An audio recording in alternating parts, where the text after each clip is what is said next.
దేవుని పరిశుద్ధ నామమునకు స్తోత్రములు. ఈ రోజున యెహెజ్కేలు గ్రంథము 48వ అధ్యాయము. ఈ అధ్యాయములో 35 వచనాలున్నాయి. మొదటి వచనం, గోత్రముల పేర్లు ఇవి.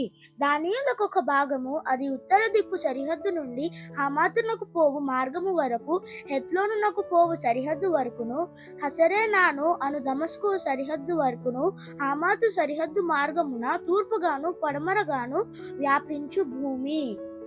రెండవ వచనం, దాని యొక్క సరిహద్దు నానుకొని తూర్పు పడమరలుగా ఆషేరీయులకు ఒక భాగము. మూడవ వచనం, ఆషేరీయుల సరిహద్దు నానుకొని తూర్పు పడమరలుగా నఫ్తాలీయులకు ఒక భాగము. నాలుగవ వచనం, నఫ్తాలి సరిహద్దును ఆనుకొని తూర్పు పడమరలుగా మనష్షేయులకు ఒక భాగము. ఐదవ వచనం, మనష్షేయుల సరిహద్దును ఆనుకొని తూర్పు పడమరలుగా ఎఫ్రాయిమీయులకు ఒక భాగము. ఆరవ వచనం, ఎఫ్రాయిమీయుల సరిహద్దును ఆనుకొని తూర్పు పడమరలుగా రూబేనీయులకు ఒక భాగము. ఏడవ వచనం, రూబేనీయుల సరిహద్దును ఆనుకొని తూర్పు పడమరలుగా యూదావారికి ఒక భాగము. ఎనిమిదవ వచనం, యూదావారి సరిహద్దును ఆనుకొని తూర్పు పడమరలుగా మీరు ప్రతిష్ఠించు ప్రతిష్ఠిత భూమియుండును. దాని వెడల్పు 25,000 కొలకర్రలు. దాని నిడివి తూర్పు నుండి పడమర వరకు తక్కిన భాగముల నిడివి వలెనే యుండును. పరిశుద్ధ స్థలము దాని మధ్య ఉండవలెను. 9వ వచనం, యెహోవాకు మీరు ప్రతిష్ఠించు ప్రదేశము 25,000 కోలకర్రల నిడివియు 10,000 కోలకర్రల వెడల్పునై ఉండవలెను. 10వ వచనం, ఈ ప్రతిష్ఠిత భూమి యాజకులదగును. అది ఉత్తర దిక్కున 25,000 కోలకర్రల నిడివియు పడమటి దిక్కున 10,000 కోలకర్రల వెడల్పును, తూర్పు దిక్కున 10,000 కోలకర్రల వెడల్పును, దక్షిణ దిక్కున 25,000 కోలకర్రల నిడివియు ఉండవలెను. యెహోవా పరిశుద్ధ స్థలము దాని మధ్య ఉండును. 11వ వచనం, ఇది సాదోకు సంతతి వారై నాకు ప్రతిష్ఠింపబడి నేను వారికి అప్పగించిన దానిని కాపాడు యాజకులదగును. ఏలయనగా ఇశ్రాయేలీయులు నన్ను విడిచిపోగా మిగిలిన లేవీయులు విడిచిపోయినట్లే వారు నన్ను విడిచిపోలేదు. 12వ వచనం, ప్రతిష్ఠిత భూమి యందు లేవీయుల సరిహద్దు దగ్గర వారికొక చోటు ఏర్పాటగును. అది అతి పరిశుద్ధముగా ఎంచబడును. 13వ వచనం, యాజకుల సరిహద్దును ఆనుకొని లేవీయులకు ఒక చోటు ఏర్పాటు చేయవలెను. అది 25,000 కోలకర్రల నిడివియు 10,000 కోలకర్రల వెడల్పును నైయుండును. దాని నిడివియంతయు 25,000 కోలకర్రలును, వెడల్పులంతయు 10,000 కోలకర్రలను ఉండును.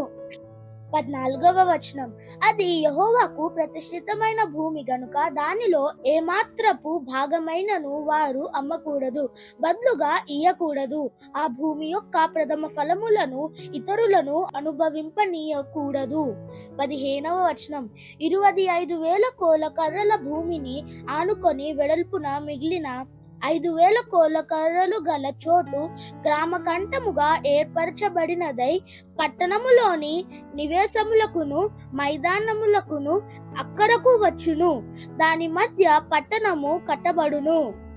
16వ వచనం, దాని పరిమాణ వివరమేదనగా ఉత్తర దిక్కున 4,500 కోలకర్రలు, దక్షిణ దిక్కున 4,500 కోలకర్రలు, తూర్పు దిక్కున 4,500 కోలకర్రలు, పడమటి దిక్కున 4,500 కోలకర్రలు.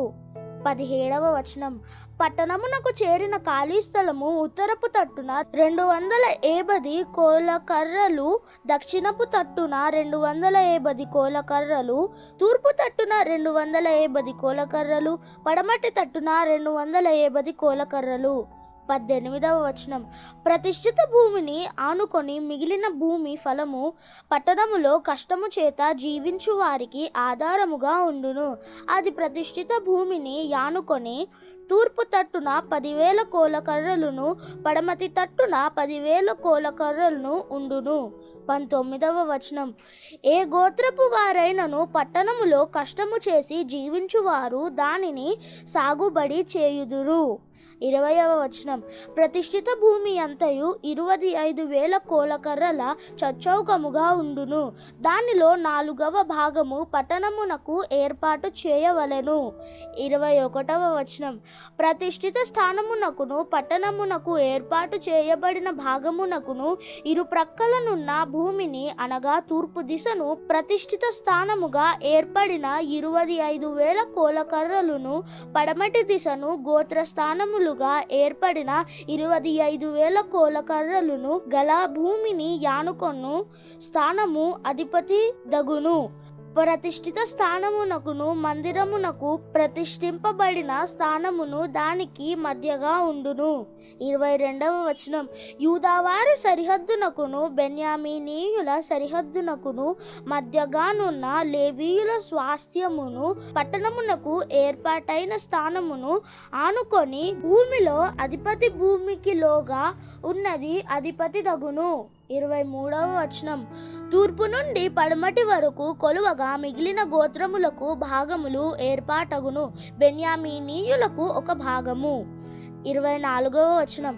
బెన్యామీనీయుల సరిహద్దును ఆనుకొని తూర్పు పడమరలుగా షిమ్యోనీయులకు ఒక భాగము. 25వ వచనం. షిమ్యోనీయుల సరిహద్దును ఆనుకొని తూర్పు పడమరలుగా ఇస్సాకారీయులకు ఒక భాగము. 26వ వచనం. ఇస్సాకారీయుల సరిహద్దును ఆనుకొని తూర్పు పడమరలుగా జబూలూనీయులకు ఒక భాగము. 27వ వచనం. జబూలూనీయుల సరిహద్దును ఆనుకొని తూర్పు పడమరలుగా గాదీయులకు ఒక భాగము.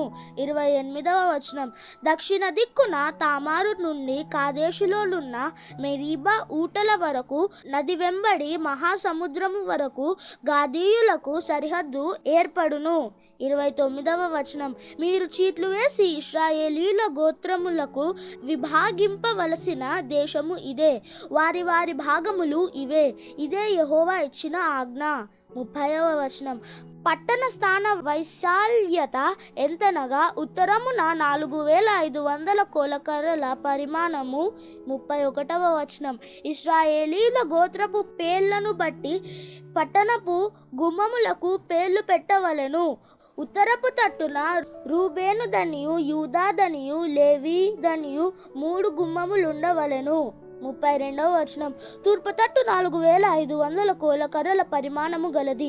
ఆ తట్టున యోసేపు దనియు, బెన్యామీను దనియు, దాను దనియు 3 గుమ్మములుండెను. 33వ వచనం. దక్షిణపు తట్టు 4,500 కోలకర్రల పరిమాణము గలది. ఆ తట్టున షిమ్యోను దనియు, ఇశ్శాఖారు దనియు, జబూలూను దనియు 3 గుమ్మములుండెను. 34వ వచనం. పడమటి తట్టు 4,500 కోలకర్రల పరిమాణము గలది. ఆ తట్టున గాదు దనియు, ఆషేరు దనియు, నఫ్తాలి దనియు 3 గుమ్మములుండెను. 35వ వచనం. దాని కైవారము 18,000 కోలకర్రల పరిమాణము. యెహోవా యుండు స్థలమని నాట నుండి ఆ పట్టణమునకు పేరు. దేవుడు చదవబడిన పరిశుద్ధ వాక్యాన్ని మనందరి వినికిల్లో దీవించి మనల్ని ఆశీర్వదించునుగాక. ఆమెన్.